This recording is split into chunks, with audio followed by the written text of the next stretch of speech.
हाय दोस्तों, मैं अनिल कुमार फिर से अपने YouTube channel Anil arts classes Sitamarhi में आप लोगों का हार्दिक स्वागत करता हूं। दोस्तों, आज का जो मेरा टॉपिक है वो आपको एक अंतर्राष्ट्रीय संगठन से जुड़ा हुआ है और यह अंतर्राष्ट्रीय संगठन यूनेस्को है और यह संयुक्त राष्ट्र संघ की एक इकाई के तौर पर यह कार्य करती है। तो यूनेस्को से क्या होता है कि आपके जो 12th के बोर्ड एग्जाम होते हैं उसमें ऑब्जेक्टिव यानी वस्तुनिष्ठ में प्रश्न पूछे जाते हैं, वही आपके कम्पिटिटिव एग्जाम में कई सारे प्रश्न जो होते हैं इस संगठन से पूछे जाते हैं। ये जो यूनेस्को है मोटे तौर पर आप जान लीजिए कि हमारे दुनिया के जो भी धरोहर स्थल है उसको संरक्षित करने का प्रयास करता है। इसके अलावे आपको सांस्कृतिक और शिक्षा के माध्यम से यह दुनिया में शांति व्यवस्था स्थापित करने के लिए उत्तरदायी है। तो आइए शुरू करते हैं यूनेस्को को। सबसे पहले तो देखिए, यूनेस्को आपको लिखा हुआ दिख रहा है यूनेस्को। तो सबसे पहले जानिए कि यूनेस्को का जो पूर्ण रूप होता है वह क्या होता है। तो देखिए, यूनेस्को का पूर्ण रूप होता है United Nations Educational Scientific and Cultural Organization. यह आपको यूनेस्को का क्या होता है, पूर्ण रूप होता है। ठीक है, तो यहाँ से आपसे प्रश्न पूछा जाएगा कि यूनेस्को का पूर्ण रूप क्या होता है, तुम क्या कहेंगे? United Nations Educational Scientific and Cultural Organization, यानी कि संयुक्त राष्ट्र शैक्षिक वैज्ञानिक और सांस्कृतिक संगठन। और इस यूनेस्को का जो गठन हुआ था, यानी कि यूनेस्को की जो स्थापना हुई थी वो आपको 4 नवंबर 1946 को हुई थी। ठीक है, तो इसको जान लीजिए कि यूनेस्को की जो स्थापना हुई थी कब हुई थी? 4 नवंबर 1946 को। और एक चीज और याद रखिएगा कि यूनेस्को का क्या है कि भारत जो है संस्थापक सदस्य देश है। तो आपको याद रखना है कि भारत क्या है, तो यूनेस्को का संस्थापक सदस्य देश है। तो यहाँ से हम क्या सीखे? यूनेस्को। तो यूनेस्को का सबसे पहले पूर्ण रूप United Nations Educational Scientific and Cultural Organization, यानी संयुक्त राष्ट्र शैक्षिक वैज्ञानिक और सांस्कृतिक संगठन। यूनेस्को का गठन कब हुआ था?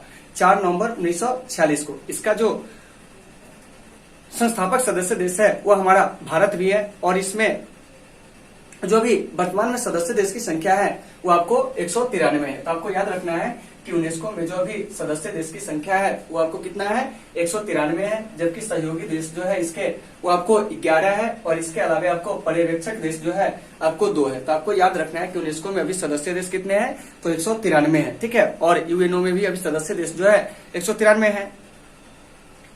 इसके अलावे यूनेस्को में जो सहयोगी देश है वो आपको 11 है और पर्यवेक्षक देश जो है वो आपको 2 है। तो इस चीज को भी आपको क्लियर रखना है। यूनेस्को का जो मुख्यालय है वो आपको पेरिस में है। पेरिस जो है फ्रांस की राजधानी है। तो याद रखना है कि यूनेस्को का मुख्यालय कहाँ है?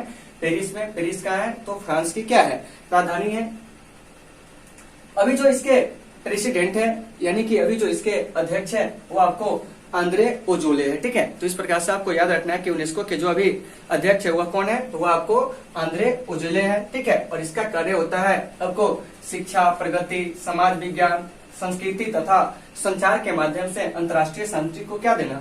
बढ़ावा देना। यानी कि अंतर्राष्ट्रीय शांति को बढ़ावा देने के लिए यह विभिन्न उपाय करते हैं, जैसे शिक्षा के माध्यम से, प्रकृति के माध्यम से, समाज विज्ञान के माध्यम से यह दुनिया में क्या करते हैं? अंतर्राष्ट्रीय शांति को स्थापित करने का प्रयास करते हैं। ठीक है, तो यहाँ से कई सारे प्रश्न पूछे जाते हैं कि यूनेस्को के जो विश्व धरोहर स्थल है उसकी संख्या अभी कितनी हो चुकी है। तो देखिए, दुनिया भर के लगभग आपको 1121 स्थल जो है वो आपको विश्व धरोहर सूची में शामिल है, जिसमें सबसे ज्यादा स्थल जो है वो आपको यूरोपीय देश इटली के है। ठीक है, तो इसको भी याद रखना है कि यूनेस्को के सूची में सबसे ज्यादा जो विश्व धरोहर स्थल है वो किस देश का है? तो वह आपको इटली का है। फिर यहाँ से एक प्रश्न और पूछा जाएगा कि भारत में यूनेस्को के कितने विरासत स्थल है? तो आपको 38 विरासत स्थल है। याद रखना है कि भारत में यूनेस्को के 38 विरासत क्या है? स्थल है। ठीक है, जिसमें से आप जान लीजिए कि 30 जो है आपको सांस्कृतिक स्थल है। कैसे स्थल है? 30 जो है सांस्कृतिक स्थल है। इसके अलावा आपको 7 जो है वो आपको प्राकृतिक स्थल है और 1 जो है वो आपको धरोहर स्थल है। कौन सा स्थल है? धरोहर स्थल। ठीक है, तो इसको भी आपको याद रखना है कि यूनेस्को के विश्व विरासत सूची में 38 भारतीय क्या है?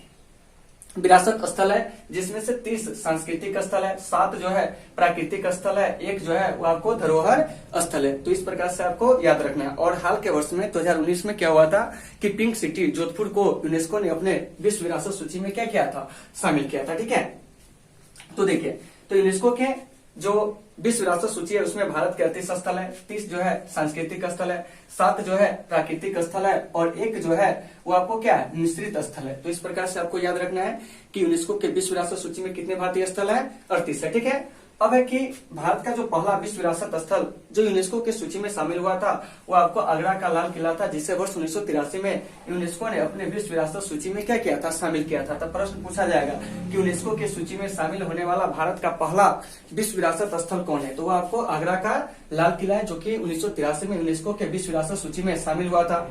वहीं यूनेस्को के द्वारा ताजमहल को राष्ट्रीय धरोहर की क्या दी गई है, संज्ञा दी गई है। तो अगर आपसे प्रश्न पूछा जाएगा कि यूनेस्को के द्वारा भारत का राष्ट्रीय धरोहर स्थल किसे घोषित किया गया है, तो आपको ताजमहल को घोषित किया गया है।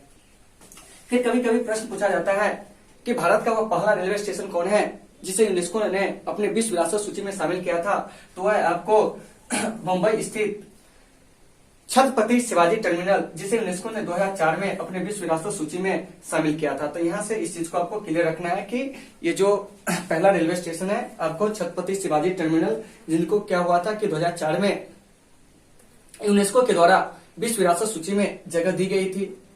और दुनिया के जो प्राकृतिक स्थल है, जो आपको सांस्कृतिक स्थल है, ऐसे स्थलों के सुरक्षा के लिए, ऐसे स्थलों के प्रति लोगों की जागरूकता के लिए प्रति वर्ष क्या होता है कि आपको विश्व विरासत दिवस जो होते हैं, यानी कि वर्ल्ड हेरिटेज डे, यह आपको 18 अप्रैल को मनाया जाता है। तो अगर यहाँ से प्रश्न पूछा जाता है कि बताइए विश्व विरासत दिवस कब मनाया जाता है, तो आपको 18 अप्रैल को, यानी कि वर्ल्ड हेरिटेज डे 18 अप्रैल को मनाया जाता है, जिसका उद्देश्य होता है क्या करना, तो आपको